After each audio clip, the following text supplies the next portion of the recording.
কোনো blog video না। আজকের কী বলবো, অনেকটাই বুকের ভিতর কষ্ট নিয়ে একটা তোমাদের সঙ্গে কিছু সমালোচনা করতে এলাম যে আমরা সত্যি সুরক্ষিত তো, আমরা ভবিষ্যতে সুরক্ষিতভাবে থাকতে পারবো তো। আমাদের যেসব ঘটনা চলছে, এবার কিছুদিন আগে আজকে হয়ে গেল, আজকে অনেকদিন পরই আমি দেখলাম, মানে ভয়েস ওভারটা পেলাম, এই জন্য আজকে এলাম। কতদিন ধরেই চলছে আরজিকর কলেজে যে দিদিভাইটা মারা গেল, যেভাবে ওকে মেরেছে, তার তার মধ্যে কোনো কিছুই, কী বলবো, কোনো কিছুই আর মানসিকতা নেই। মানে তার কোনো সব কিছুই একদম শেষ করে দিয়েছে একদম।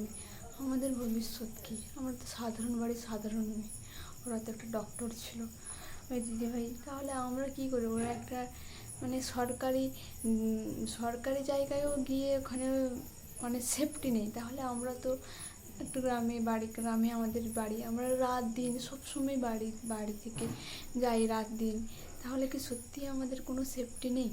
একটা ভয়েস ওভার শুনলাম, ওটা শুনেই না সত্যি মনের ভেতরে একদমই জাগ্রত করে দিয়েছে যে না, তোরা মেয়ে, তোদেরকে আবারও সেই ঘরে বসে থাকার দিন এসছে, তোরা কোথাও যেতে পারবি না। এটা কী হবে? এই কারণে খুব খুব ভয়েস ওভারটা আমি শোনাচ্ছি। বন্ধুরা, জাস্ট আমি ভয়েস সোমা ওভারটা বলছি, শুনি। সোমা মুখার্জি।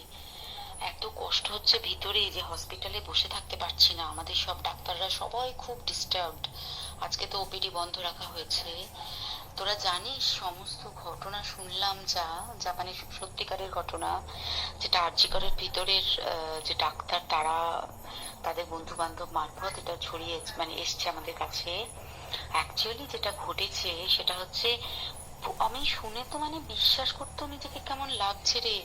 প্রত্যেকটা আমাদের ওয়েস্ট বেঙ্গলের প্রত্যেকটা মেডিকেল কলেজে, বিশেষ করে কলকাতার সরকারি মেডিকেল কলেজগুলোর প্রিন্সিপালরা, ডিপার্টমেন্টাল হেডরা, প্রিন্সিপালরা বিশেষ করে, তারা পাশ করানোর জন্য স্টুডেন্টদের কাছে রীতিমতো টাকা নেয়। যেসব স্টুডেন্টরা, ইন্টার্নরা, পিজিটিরা যারা ভালো করে ক্লাস করে না বা থিসিস তারা জমা দেবে, পিজিতে তো থিসিস জমা দিতে হয়, তো যারা এমবিবিএস ফাইনাল পাস করবে না, সাপ্লি পাইয়ে দেবে, ইন্টার্নের কমপ্লিশন দেবে না, ইন্টার্ন হওয়ার পর কমপ্লিশন না দিলে তারা রেজিস্ট্রেশন নাম্বার পাবে না, এই সমস্ত ভয় দেখিয়ে টাকা পয়সা নেয়। সমস্ত জায়গাতেই এটা আছে। এর মধ্যে সব থেকে নিকৃষ্টের থেকেও নিকৃষ্টতম হচ্ছে সন্দীপ ঘোষ, প্রিন্সিপাল, যে তোর আমাদের কি বলে আরজিকর মেডিকেল কলেজে। সেখানে ভাব যে ওনার একটা বিশাল নেক্সাস ছিল, যাতে উনি বেশ কিছু ইন্টার্ন, হাউস স্টাফ এদেরকে দিয়ে ওই নেক্সাসটা চালাতেন। তারা ওখানে একটা সেক্স র্যাকেট চালাতো, তারা একটা ড্রাগ র্যাকেট চালাতো। ড্রাগ র্যাকেট মানে ওই যে ওটাতে বলেছে না, ড্রাগ মানে শুধু ওই হেরোইন আর ব্রাউন সুগারের ড্রাগ খাওয়া বা মদ খাওয়া নয়। ড্রাগ মানে হচ্ছে যে কম দামি, কম টাকায় যে ওষুধ পাওয়া যায়, যে ওষুধ না জল ভগবান জানে, সেই ওষুধের মানে কোটি কোটি টাকায় যে টেন্ডার বেরোতো, সেই ওষুধ নিয়ে ওষুধ কোম্পানিগুলোর কাছ থেকে কোটি কোটি টাকা, সেই সমস্ত টাকার একটা বড় অংশ যেত পার্টি ফান্ডে। বুঝতেই পারছিস তাহলে। সেই জন্য পার্টির একদমই কাছের উনি, পার্টির মানে একদম খোদ মানে ওপর লেভেলের একদম আসল জায়গাকার কাছে। তো এবার উনি এই যে নেক্সাসটা চালাতেন, তাতে রীতিমতো কোন ইন্টার্নকে উনি পাশ করাবেন, কোন পিজিটিকে উনি থিসিস কমপ্লিট করাবেন, সেগুলো সব ভয় দেখিয়ে টাকা নিতেন। আর তার হয়ে কাজ করতো ওই ইন্টার্ন হাউস স্টাফের একটা পুরো বড় নেক্সাস। এবার এই মেয়েটির যে পিজিটি, মেয়েটি অত্যন্ত ভালো, সে তার থিসিসটা কমপ্লিট করাবে না বলে হুমকি দিচ্ছিল। সে এটা জানতে পেরে গিয়ে বলেছিল যে আমি এরকম কোনোভাবেই মেনে নেব না, আমি এর বিরুদ্ধে আমি যাব এবং আমি এর বিরুদ্ধে সব ফাঁস করে দেবো। তখন তাকে রীতিমতো ধমক দেওয়া হচ্ছিল। এটা চলছিল লাস্ট 6 মান্থস ধরে। 6 মাস ধরে তাকে হুমকি দেওয়া, তার প্রতি মানে বেশি বেশি প্রথমের দিকে কি করছিল, অত্যাচার করছিল। মানে কিরকম, বেশি বেশি করে নাইট ডিউটি দিচ্ছে, at a stress 36 hours duty, বেশি বেশি করে নাইট, বেশি বেশি করে খাটানো। এবং এগুলো সব জানে ডিপার্টমেন্টাল হেড, চেস্টের যে ডিপার্টমেন্টাল হেড সেও জানে, সিনিয়র পিজিটিরা সবাই জানে। প্রিন্সিপালের নির্দেশেই হচ্ছে এবং ওনার নেক্সাসের ছেলেমেয়েরাই কাজ করছে। তারা 6 মাস ধরে এটা করেছে, করার পরেও যখন ওকে আটকাতে পারেনি, তখন কি করেছে, ওই দিনকে ওরা ঠিক করেছে যে দিনটাতে এই ঘটনাটা ঘটেছে, সেদিন কতখানি প্ল্যান্ড এবং গট আপ গেম দেয়।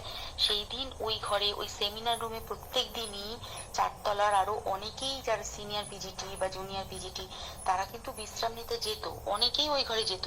সেই দিনকে ও একা, ওকে বলেছে তুমি ঘুমিয়ে পড়ো, ওকে একা রেখে এসেছে, বাকিরা কাউকে যেতে দেয়নি, বলেছে ওই ঘরে আজকে ঘটনা ঘটছে, মানে কাজ হচ্ছে, ওই ঘরে কেউ যাবে না। ওই ঘরে সেই দিনকে ওর সাথে যখন খাওয়া দাওয়া করেছে বাকি 4 জন, সেই 4 জনের মধ্যে একটি মেয়ে পর্যন্ত ছিল। সে কিরকম মেয়ে চিন্তা কর, এরা ডাক্তার না জানোয়ার জানি না, আমি জানোয়ার বললেও জানোয়ারদের অপমান করা হয়, কারণ জানোয়ার সমাজে এরকম কাজ হয় না, তো ডাক্তার না কি আমি বলতে পারবো না। সেই ইন্টার্ন মেয়েটি আরেকটি ইন্টার্নের গার্লফ্রেন্ড, তো তার সাথে ওই পিজিটি মেয়েটির প্রচুর ঝগড়া হয়েছে। ঝগড়া হওয়ার পরে তারা তো হুমকি টুমকি দিয়ে চলে গেছে, দিয়ে তারা বলেছে তুমি ঘুমো। এবার ও তো আর জানে না, ভালো মনে শুতে এসেছে।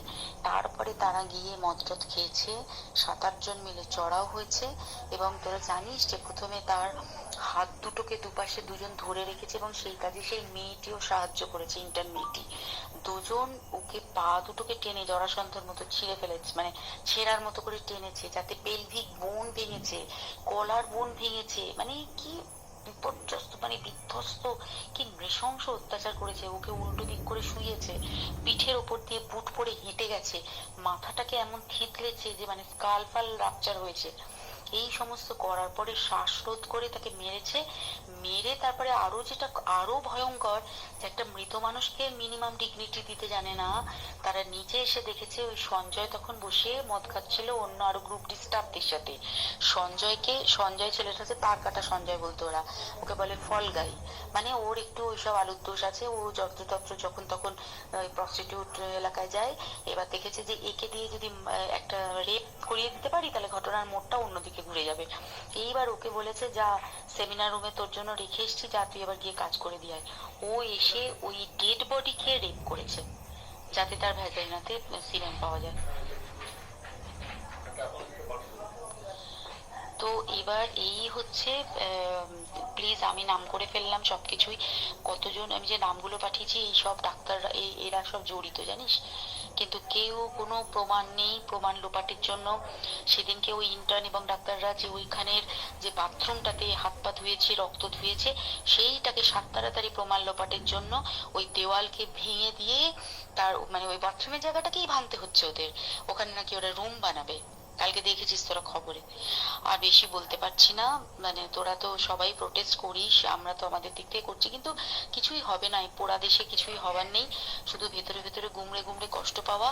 আর আগামী প্রজন্মের যে ডাক্তাররা বেরোবে, তারা যে ইন্টার্ন বা পিজিটি বা এই যাদের কাছে আমরা যাব ভবিষ্যতে, তারা কি ডাক্তার না কি আমি জানি না, কি নিয়ে তাদের কাছে আমরা যাব, আর কি করেই বা আমাদের পরের প্রজন্মকে আমরা সুরক্ষিত রাখবো। বন্ধুরা, আমি সোমা বলছি, সোমা মুখার্জি। এত কষ্ট হচ্ছে ভিতরে যে হসপিটালে বসে থাকতে পার। তোমরা তো ভয়েস ওভারটা শুনলে, আমার গলা বসে গেছে শুনে।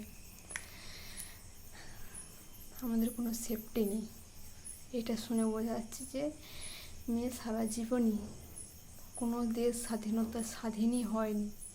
দেশ যদি স্বাধীন হতো আজকের ওই দিদিভাইকে এইভাবে মারা হতো না।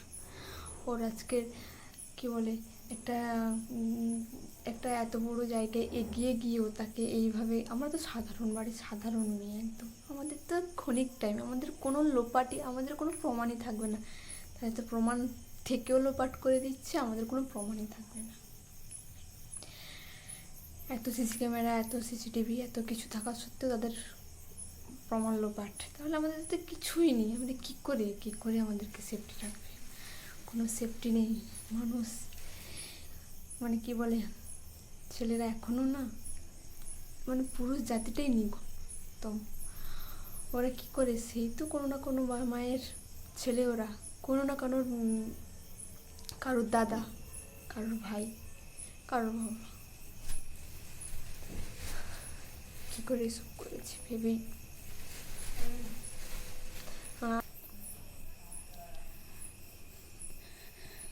চিন্তা লাগছে, পরের প্রজন্মকে সুরক্ষিত আমাদের তো এরকমভাবে হয়েই যাবে, দিন কেটেই যাবে। এই এত মিছিল, এত কিছু, এত মামলা, এত সব কিছুই একদিন স্টপ। যার কাজে সে যারা আমরা আমাদের দৈনন্দিন জীবন নিয়ে আমরা মেতে উঠবো।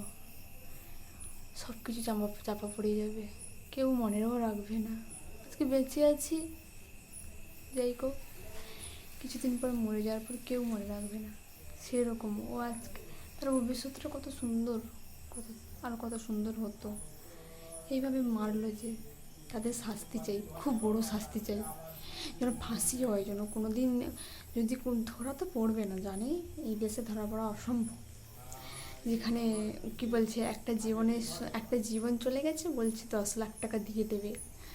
এদের সঙ্গে তো কিছু সম্পর্কই আসে না। আর মামলা হওয়ার টাকার সঙ্গে যেহেতু একটা জীবনের ফারাক চলে এসছে, আর কি আসবে এটাও বাকি, মানে ভেবেই ভয় লাগছে। তা ওরা ওরা তো এত বড় জায়গায় ছিল, এত কিছু জীবনের কেরিয়ার, আমাদের কিছুই, আমরা তো কী বলবো, আমাদের না আছে কেরিয়ার না কিছু। আমরা আমরা গ্রামের মেয়ে, তা আমাদের তো সময় 1 সেকেন্ড সময় লাগবে মারার। ওদের তো এত কিছু করেছে, আর কাকে কে বিশ্বাস করবে? একটা মেয়ে হয়ে যদি মেয়েটাই সাহায্য করেছে, যেহেতু ভয়েসটা শুনলাম, মেয়েটাই সাহায্য করেছে তাকে মেরে ফেলার হোক আর যাই কিছু হোক, তাহলে কে কাকে বিশ্বাস করবে? কারোর প্রতি কোনো বিশ্বাস নেই। মানে মানুষকে এ যদি কেউ বন্ধু না, সবাই সামনে বন্ধুত্ব, তার পিছনে শত্রু। এইটাই যে মানে কি সমাজ চলছে এখন। কি হবে আমাদের ভবিষ্যৎ, কি পড়া, কি কেমন? দেশ তো স্বাধীন হয়নি এখনো। কি করে স্বাধীনতা দিবস হলো, কি করলো? কিছু স্বাধীন হয়নি এখনো, সে আগের মতোই সব কিছু আছে। যেমন সতীদাহ প্রথা ছিল, স্বামী মারা গেলে এক চিতাতে উঠকে দুজন একসঙ্গে পোড়া হতো, এই সেম চলে এসছে। কোনো দিকে কোনো উন্নতি হয়নি, কোনো উন্নতি নেই। সেই যদি একটা মেয়েকে এইভাবে মারা হলো, তাহলে কি এখানে স্বাধীনতা? কি এখানে টাকা নিয়ে চলে এসছে। এটা কি বলে, এটাকে শাস্তি খুব চাই, শাস্তি দেবে না হয়তো ওরা। ওদের অনেক টাকা, তো টাকা দিয়ে সব কিছু বন্ধ হয়ে যাবে, আবার সেই আগের মতন সব কিছু চালু হবে। আমরা কি করে সুরক্ষিত থাকবো? কিছু জীবনে কোনো মূল্য নেই। জীবন আজ আছে, কাল নাও থাকতে পারি। সবাই সেফটিতে থাকো। সব কিছু মানে কি বলে, এই যুগে সত্যির প্রতিবাদ কোনোদিনও করতে এসো না। সত্যিটা জানো, ওটা সত্যি, ওটা চোখ বন্ধ করে ওইখান থেকে সরে আসো। ফিডব্যাক, ওইখানে যদি সত্যিটা বিচার করতে যাও, তুমিই মরে যাবে, তুমিই ফেঁসে যাবে, তাহলে আমরা আর বেঁচে উঠতে পারবো না। এইটা সমাজ। আর কিছু বলতে চাই না আমি। সবাই ভালো থাকো, সেফটিতে থাকো। আর চাই জাস্ট লাস্ট কথা, শাস্তি চাই, শাস্তি যেন ফাঁসিটাই হয়। যেমন ওকে যেমন ছেড়ে ছেড়ে খেয়েছে, ওদেরকে যেন ছেড়ে ছেড়ে খায়। ফাঁসি দেওয়ার পর যেন কুকুর বিড়ালে দেয় ছেড়ে ছেড়ে।